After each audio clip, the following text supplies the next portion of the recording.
নরেন্দ্র মোদী যদি দৈব দুর্ঘটনাক্রমে নির্বাচিত হন, তাহলে ওই দেশটিকে তিনি হিন্দু রাষ্ট্র ঘোষণা করবেন, এরকম পরিকল্পনা, এরকম ঘোষণা তাদের রয়েছে। সেই পাশাপাশি বাংলাদেশের মানুষের আদর্শ বিশ্বাস এবং আশা আকাঙ্ক্ষা অনুযায়ী এই দেশেও একটি ইসলামী রাষ্ট্র, ইসলামী সরকার গঠন করার প্রত্যাশা আমরা করতে পারি। ওরা যদি হিন্দুত্ব কায়েম করতে পারে, আমরা মুসলমানিত্ব কায়েম করবো না কেন? রাষ্ট্রবিজ্ঞানে একটা কথা আছে, আমরা সেটাকে বলি ন্যাশনাল বিল্ডিং এবং স্টেট বিল্ডিং। ন্যাশনাল বিল্ডিং মানে হচ্ছে একটা জাতির জন্য কাঙ্ক্ষিত নাগরিক তৈরি করা। কি নাগরিক আপনি তৈরি করতে চান? চোর চোরটা গুন্ডা পান্ডা পাট বদমাশ তৈরি করতে চান, নাকি দিনদার, ইমানদার, সাহসী, সৎ নাগরিক তৈরি করতে চান? এটা হচ্ছে ন্যাশনাল বিল্ডিং।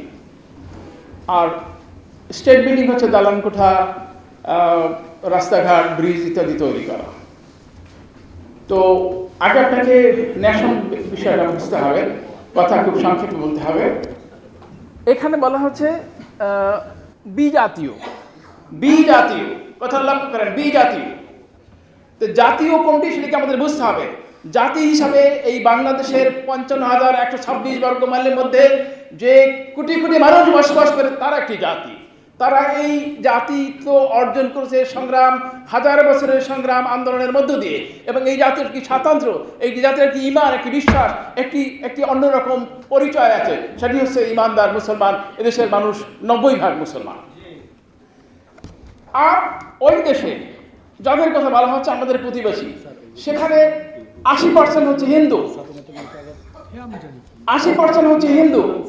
সেখানে হিন্দুত্ব হচ্ছে তাদের আদর্শ। এখন নরেন্দ্র মোদী যদি দৈব দুর্ঘটনাক্রমে নির্বাচিত হন, নির্বাচন হবেন বলেই মানে বিশেষজ্ঞদের ধারণা, তাহলে ওই দেশটিকে তিনি হিন্দু রাষ্ট্র ঘোষণা করবেন, এরকম পরিকল্পনা, এরকম ঘোষণা তাদের রয়েছে। সেই পাশাপাশি বাংলাদেশের মানুষের ন্যায্যতা, বাংলাদেশের মানুষের আদর্শ বিশ্বাস এবং আশা আকাঙ্ক্ষা অনুযায়ী এই দেশেও একটি ইসলামী রাষ্ট্র, ইসলামী সরকার গঠন করার প্রত্যাশা আমরা করতে পারি। ওরা যদি হিন্দুত্ব কায়েম করতে পারে, আমরা মুসলমানিত্ব কায়েম করবো না কেন? যদি তা করতে পারি, তাহলে পরে আমরা তো তাদের গোলাম হব না। ইসলাম কাউকে গোলাম বানায় না। ইসলাম মানুষকে মাথা উঁচু করে দাঁড়ায়। সুতরাং সেই জন্য ভারতের পক্ষ থেকে পরিকল্পিতভাবে এই 1971 সালের স্বাধীনতা অর্জনের পর থেকে এ পর্যন্ত আস্তে আস্তে ধীরে ধীরে অত্যন্ত সুকৌশলে বাংলাদেশের মানুষের হৃদয় থেকে ইসলাম মুছে দিতে চায়। তার কারণ আপনারা গল্প বলেন না, প্রাণ ভ্রমরা, সমুদ্র 13 নদীতে ওই সিন্ধুকে প্রাণ ভ্রমরা নিহিত আছে। এই জাতির প্রাণ ভ্রমরা হচ্ছে ইসলাম, এবং সেই ইসলামকে ধ্বংস না করা পর্যন্ত তারা নিরাস্ত হবে না। তাদের অধীনতা মানুষ স্বীকার করবে না। আপনাদের মনে থাকার কথা, এই নির্বাচনের আগে আমি অসংখ্যবার, আমার মতো সামান্য মানুষ কে পাত্তা দেয়, কে পোষে, অসংখ্যবার বলেছি, যদি এই নির্বাচনে জয়লাভ করে তাহলে পরে ভারতের অধীন হয়ে যাবে দেশ, স্বাধীন থাকবে না।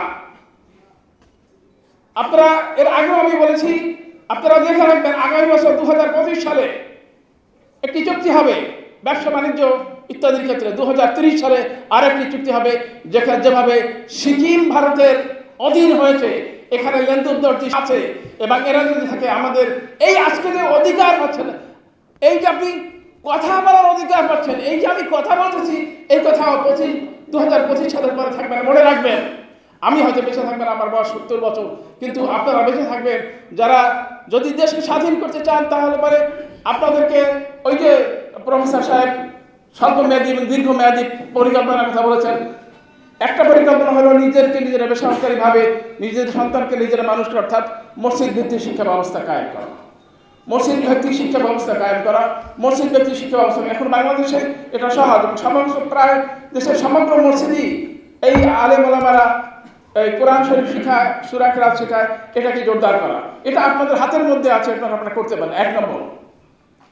2 নম্বর হলো যে আপনারা এই শিক্ষা ব্যবস্থার বিরুদ্ধে, এই শিক্ষা ব্যবস্থার বিরুদ্ধে, এই ব্যবস্থার বিপরীতে কি একটি শিক্ষা ব্যবস্থা কায়েম করতে চান শিক্ষকরা, ঢাকা বিশ্ববিদ্যালয়ের শিক্ষকরা তা বলেছেন। এবং সেইভাবে একটি আমি পীরে চরমরায় আমাদের সাহেবকে আমি অনুরোধ করব যে তিনি যেন আজকেই একটি ঘোষণা দেন যাতে আমাদের জন্য একটি শিক্ষা কমিশন গঠিত হয়। এই শিক্ষা কমিশন এই বর্তমান শিক্ষা ব্যবস্থার দুষ্ত্রুটি নির্ণয় করবে এবং এর বিপরীতে আমরা কি চাই, আমাদের নিজেদের জন্য ইসলামী মূল্যবোধে যারা বিশ্বাস করেন তাদের নিয়ে একটি শিক্ষা কমিশন গঠন করা। সব কথার শেষ কথা হচ্ছে এই যে আপনি কোন মানুষের কাছে দয়া চাইতে পারেন, কোন মানুষের সাথে, কোন দেশপ্রেমিক মানুষের কাছে দেশপ্রেমিক শিক্ষার অনুরোধ করতে পারেন। এই সরকার কোনো অনুনয় বিনয়, কোন রকম উপদেশ উপরোধ এটার অপেক্ষা রাখে না। যদি সত্যি সত্যি স্বাধীন করতে চান এবং যদি সত্যি আপনি এই শিক্ষা ব্যবস্থার আমূল পরিবর্তন করতে চান, আপনারা লক্ষ্য করেছেন যে ক্রমশ কিভাবে 2023 সালে কি ছিল আজকে কি হয়েছে, এবং আগামীবারে ইসলামের অস্তিত্ব এই দেশে থাকবে না।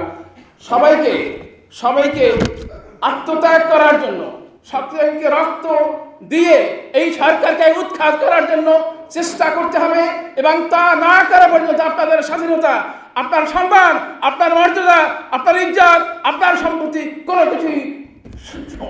কিছু নিশ্চিত নয়। যদি স্বাধীন থাকতে চান তাহলে অবশ্যই রক্ত দিয়ে এই স্বাধীনতা রক্ষা করতে হবে। আমার তৌফিক ইল্লা বিল্লাহ। ছাত্র, অভিভাবক, দেশের সুশীল সমাজ, বুদ্ধিজীবী, প্রশাসন, সরকার, প্রত্যেকটা সেক্টরে দেখবেন এই বিতর্ক আছে। কেউ এটাকে ভালো মনে করে, যারা পাশ্চাত্য সেই আদর্শ অনুকরণ করতে চায়, পাশ্চাত্যের আদর্শের ভিত্তিতে পরিবার পরিজন চালাতে চায়, তারা কিন্তু এটাকে পছন্দ করে। আমাদের দেশে বুদ্ধিজীবী যারা, তারও কিন্তু দুইটা ভাগ হয়ে গেছে।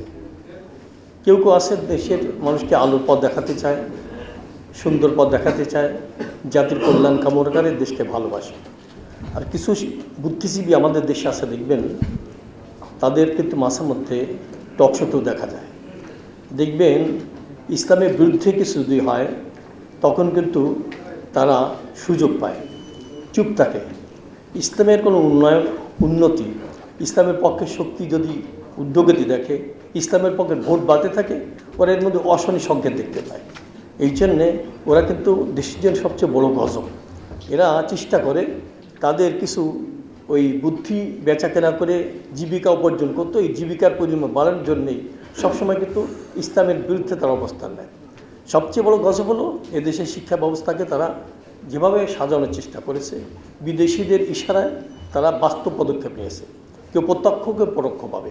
কী হয়েছে, তার ফলে আমরা আশঙ্কা বোধ করতেছি ভবিষ্যতে দেশের যারা প্রজন্ম তারা ইসলাম নিয়ে ঈমান নিয়ে চলতে পারেন কিনা। এখন আমাদের করণীয় কি? আমরা চুপ থাকলে কি সব সমাধান হয়ে যাবে? কখনোই না। আমরা সংখ্যায় যাই হই না কেন, এই ছাত্র অভিভাবক, তারপর হলো যারা শিক্ষক, বুদ্ধিজীবী, যারা অন্তর্দেশকে ভালোবাসে, যারা ইসলামকে ভালোবাসে, জাতির যারা কল্যাণ কামনা করে, সবাইকে ঐক্যবদ্ধভাবে যদি আমরা এক জায়গায় আনতে পারি, আশা করি তখন ওই বাতিল যারা আছে এরা মাথা উঁচু করে দাঁড়াতে পারবে না। শুধু আমার সমস্যা হলো আমরা এক জায়গায় হতে পারি না। এরা সংকীর্ণতার কারণে, কেউ লোভের কারণে, কেউ অতি ভয়ের কারণে এক জায়গায় হতে পারছে না। আমার মনে হয় সংকীর্ণতা দূর করে, লোভকে পরিহার করে যদি আমরা সাহসিকতা নিয়ে এগিয়ে যাই, সংখ্যায় যতই কম হই না কেন, আল্লাহ পাকের সাহায্য মদত আমাদের উপর থাকবে। ইব্রাহিম আলাইহিস একজনই ছিলেন, একাই ছিলেন, কই বাতের বিরুদ্ধে সোচ্চার ছিলেন, তাকে তো আগুনে পোড়াতে পারে নাই, তাই না? রাসূলুল্লাহ সাল্লাল্লাহু আলাইহি ওয়াসাল্লাম যখন প্রথমে দাওয়াত দিয়েছিলেন একাই ছিলেন, কই তাকে তো ধ্বংস করতে পারে নাই, বরং যারা ধ্বংস করতে চেয়েছিল তারা ধ্বংস হয়ে গেছে। এই জন্য আমাদের ইমানি শক্তি নিয়ে সামনে বাড়তে পারলে, যার যেখানে শক্তি আছে, কারো কলমের ধার আছে, কার বক্তব্যের ধার আছে, যার যা আছে তাই নিয়ে যদি আমরা চেষ্টা করি, আশা করি আমাদের ভবিষ্যৎ প্রজন্ম ইমান নিয়ে চলতে পারবে, সচ্চরিত্রতা তার সন্ধান পাবে, ভালো সভ্য জাতিতে পরিণত হবে।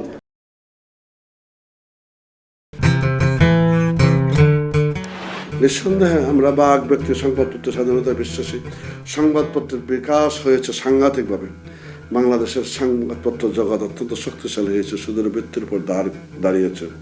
আমরা বিশ্বাস করি সামনের দিনগুলিতেও সংবাদপত্র গণতন্ত্রের বিকাশমান ধারাকে শক্তিশালী করার স্বার্থে যথাযথ ভূমিকা রাখবে। সাংবাদিকরা মাথা উঁচু করে দাঁড়াবে।